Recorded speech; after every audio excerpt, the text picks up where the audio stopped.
dear beloved, Boss Mike, Cervera.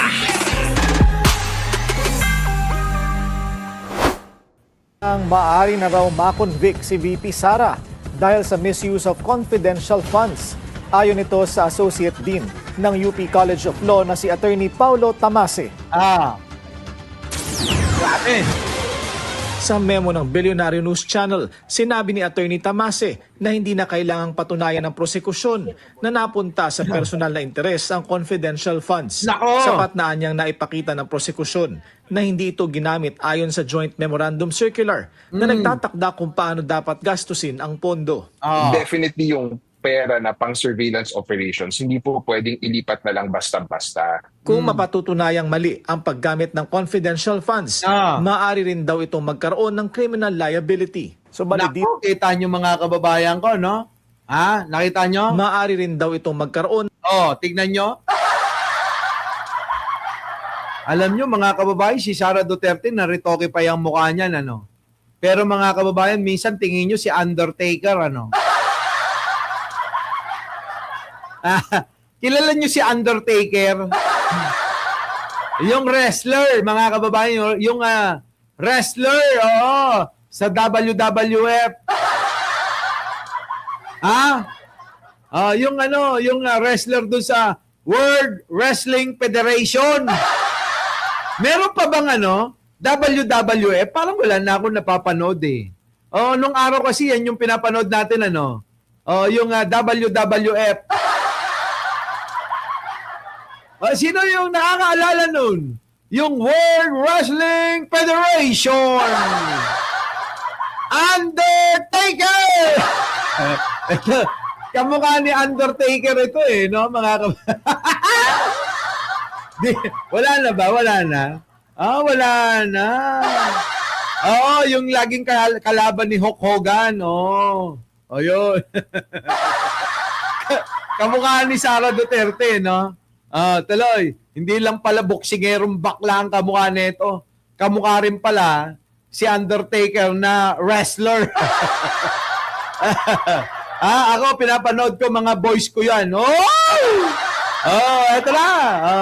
ng criminal liability. So bali din kung nagamit ang confidential funds sa purpose other than what is kumbaga stated in that Joint Memorandum Circular, liable ho ba ang opisyal sa iba pang batas? Opo, no. Actually, good point. Krimen po talaga siya.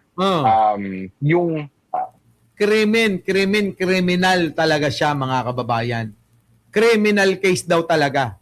malversation po yung offense na kapag may pera ng bayan, parang ipinersonal mo na gamit. So halimbawa, Kita nyo? Pera ng bayan, pinersonal mong gamit.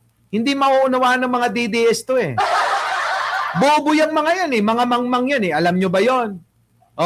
Pera ng bayan, tapos pinersonal mong gamit. Tagalog na Tagalog, hindi nila maintindihan eh. Paano? Mga bobong Bisaya eh. Mga bobong Bisaya, yung mga DDS ang tinutukoy ko ha. Hindi kaming mga Bisaya na matatalino. Marami kaming mga Bisaya na matatalino ha. Baka akala nyo. Ang tinutukoy ko yung mga Bisaya na mga bobo. Bobo! Mga Bisaya kayo. Diba? Diba meron yun, tayo yun, yung mga matatalinong Bisaya. Tayo yun, tayo. Diba? Sige tuloy. mayroong budget para sa pagpapaayos ng inyong opisina, bumili ka ng sasakyan para sa sarili mong gamit. Malversation po iyon. Pero mayroon pong malversation kahit... Oy! Ilonggo ba ako? Ay, hindi, tatay ko, Antique. Taga-Antique, Karaya ang salita ng tatay ko.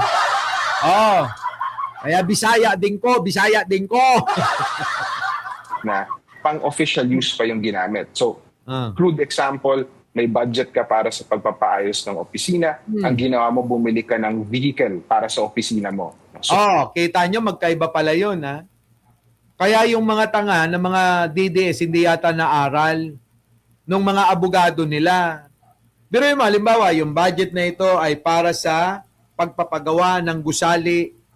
Pero ang ginawa mo, yung budget na yan, binili mo ng sasakyan. Abay, mali. Criminal pala yan. May criminal offense pala yan, mga kababayan. Ano? Ha? May criminal offense.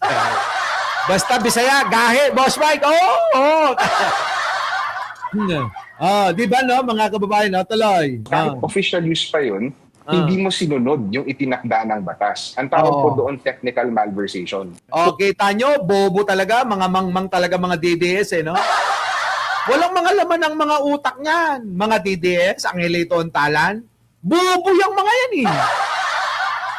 sabi ba naman ang katwiran nila? Buti nga yung pera, confidential pag binili pala ng gamot, Ay, tatanga-tanga! Bobo ka! Bobo ka!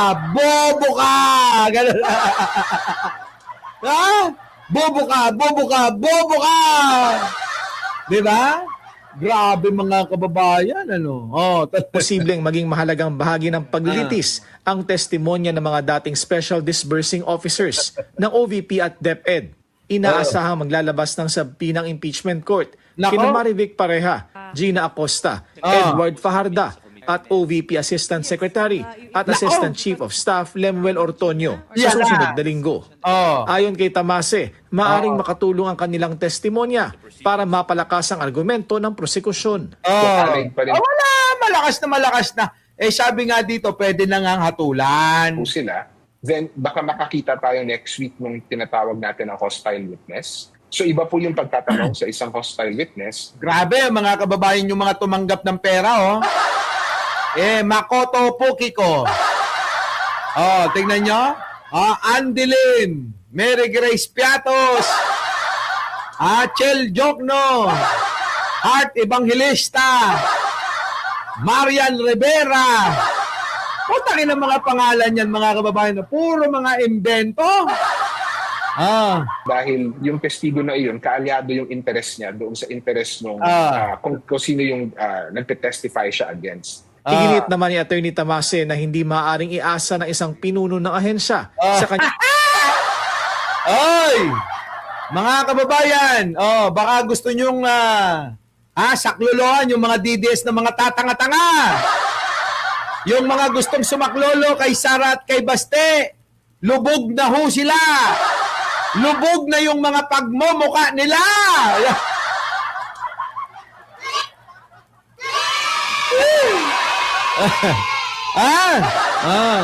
Kanyang mga tauhan ng pananagutan sa confidential fund. Tingnan niyo yung mukha ni Sara, Halatang halatang hindi niya alam kung ano sasabihin niya, Naghahalong kaba, nervyos. Ninenervyos, kinakabahan. Wala na ho. Sabi ko nga sa inyo, nagmamakaawa na si Sara Duterte kay Pangulong Bongbong Marcos. Magugulat na lang kayo, mababalitaan nyo, si Sara Duterte pumunta ng Malacanang, lumuluhod. Nagmamakaawa kay Pangulong Bongbong. Sabi ko naman kay Pangulo, wag na, hindi mo na kailangan. Hindi ka na matatanggal sa pwesto. Hindi nila kakayanin tayo.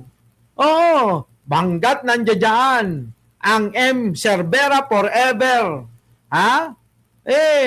Hindi ka nila kakayaning matanggal. Mga solid kami. Di ba? Hanggat nandyan ang BMB family, ang mga ka-eksena, ang mga ka-dialysis, ang Ceresa Force. Wala! Mga kababayan. Hindi na kailanman mapapatalsik si Pangulong Bongbong. Di ba? Ngayon, ito na nga ang balita ngayon. Ano kaya ang mukha na ipapakita ng mga tanga, mangmang, bobo na mga DDS? Ano kaya ipapakita nila yung pagmumukha nila? Kung si Sara, yun na nga ang balita.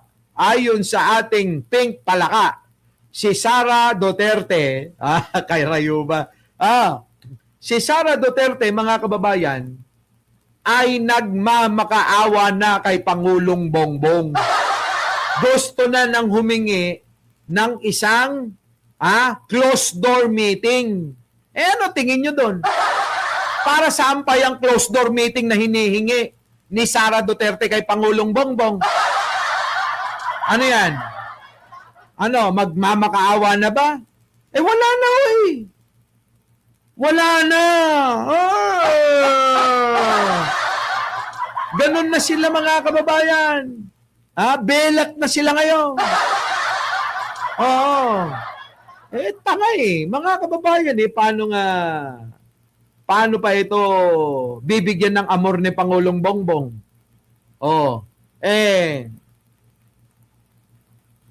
Kinausap ako. Sabi sa akin, ano sa tingin mo? Sabi ko, wag kang magtiwala dyan. Siraulo yan eh. Manong Bongbong, kita mo naman yung mga vlogger nila. Nagsisiraan, nagkakagatan, halos magpatayan na sila eh. Paano mo naman pagtitiwalaan yung mga yan? Iisa ugali ng mga yan. Sabi kong ganon. Ikumpara mo naman sa atin. Kita mo naman yung mga sumusuporta sa'yo. Bukod sa magaganda, bukod sa mga gwapo, matatalino pa. At mga kababayan, mga tapat, hindi mga hindi mga taksil ang mga sumusuporta sa iyo. Sabi kong ganun. Para saan pa? Para kausapin mo yan, luka-luka yan. Sabi niya, paano gagawin natin dito? Wala na. Cancel mo yan. Hayaan mo siya dyan magdusa. Dapat nga, kasuhan pa ng kasuhan yan eh. Diba? Merly Castro. Hoy! Ay, Castor pala. Merly Castor. Shout out. Diba? Ewan ko kung anong plano na ni Manong. Sabi ko naman, kahit na sabihin ko naman na wag mo nang kausapin, sa bait mong yan, nasa iyo pa rin. Pero, syempre, alam mo na. Wala na. Humihingi na ho ng closed door meeting si Sara Duterte kay Pangulong Bongbong.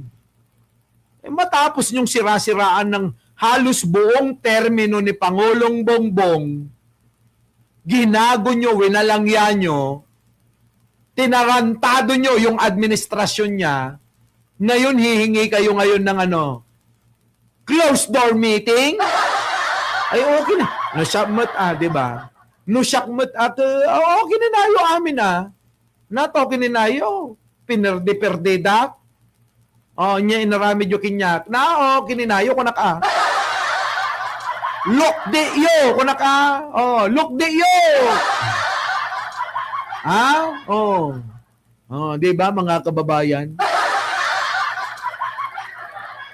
Kaya alam nyo mga kababayan, ang panahon, hindi talaga natatapos sa dahil kayo'y makapangyarihan na. Diba? Tama. Binastos neto si Sara Duterte, si Apo Lakay. Diba? Binastos si First Lady, binastos si Pangulong Bongbong, binastos si Sandro Marcos. Tapos ngayon, closed door meeting ang gusto mo? Para saan yan? Di ba? Buti alam mo, Limes Bill, sikretong malupit. Sikretong malupit, pwedeng pabulog. Flamelin Sabiano. Sikretong malupit yan, Joel Macalinaw. Nida Aguilar. Matapos mong diba? Babuyin Ginago nyo Kayong mga mag-anak kayo Tapos ngayon si Pangulong Bongbong Marcos din pala ang lalapitan nyo. Hindi alam nyo, yung mga DDS, ligaw yan. Mga naniniwala lang sa mga bobot. Tanga na mga DDS yan. Na mga vlogger. Paano namang hindi maliligaw mga kababayan yung mga DDS na nanonood? Yung mga bobot tanga ay pinanonood nila. Mas bobo pa sa kanila. Maliligaw ka talaga. Panoorin mo ba naman yung mga manyakol? Legs lang ang katapat, nagjajakol. Di ba? Yung isa namang vlogger, hindi marunong bumasa. Hindi marunong sumulat. Anong klase ang vlogger? Paano nyo pinaniniwalaan yun? Mas matalino pa kayo ron. Yung isa naman, 13 anyos. Dahil nga pangit ang itsura, abay, gumawa ng paraan para makapag-asawa, minulestya yung 13 anyos. Yung isa naman, yung lider-lideran nila na abot sa camera yung nguso niya, putang ina mga kababayan, kinukonsinti yung mga ganon. Sabi ko nga sa inyo, magbanggit kayo ng mga kasama natin na may mga ganyang gawain. Ay ako mismo mga kababayan ang tatabas. Hindi kailanman natin kailangan konsintihin na makasama yung mga tao na may mga malalaswa na mga gawain. Hindi man kailan tayo susuporta sa mga manyakis na pastor na katulad ni Kibuloy. Di ba mga kababayan ko? Ganun dapat kasi. Doon tayo sa tama. Huwag tayong susuporta sa mga ganong mga gawain. Huwag nating kailanman kukonsintihin ang mga gawain ng mga pang-aabuso sa mga kabataan. Pang-aabuso, hindi nga kabataan musmos. Alam niyo yung musmos, mga kababayan ko? Biruin mo, hindi pa nireregla, hindi pa tinutubuan ng suso, abay, minanyak mo na. Di ba? Hindi excuse ang kapangitan ng muka. Hindi excuse kung masagwa ang inyong itsura. Hindi excuse yan. Dahil baka tuwiran nyo kasi pangit kayo. Kaya, bata na lang ang aming momolestyahin. Masarap ang bata, katulad ng gawain ni Kibuloy. Ganun ba? Di ba karumal-dumal? Ewan ko, mga kababayan, itong mga hinampil na to. Nakakadiri, ano? Nakakadiri. Ngayon, yung mga DDS, pinupuri yun. Ay, galing talaga. Very good talaga. Tangina kayo yung totoong bangag. Di ba, no? Tony Hart, kayo yung totoong mga bangag. Nakakadiri. Biruin mo, mga kababayan. Wala pang bulbul. Wala pang suso. Hindi pa sumisibol. Kahit gapigsa, wala. Puta, minulestya nun yun na agad. Hindi nga nakakapagtaka na purihin nila at sambahin nila si Kibuloy. Dahil yun yung gawain nila, no? Malamang yung mga kasama, baka nga, meron ding ganong mga ginawa. Di ba? Baka nga, meron ding mga pang-aabusong ginawa itong mga kasama, kaya kinukonsente nila. Hindi kaya yung malaking nguso, abot hanggang camera yung nguso niya, baka nung bata may lalaking minulestya. Tao ka mo ha! Hindi kaya ganon? Kaya nakaka-relate? Ano? Hindi kaya? Tayo nagtatanong lang.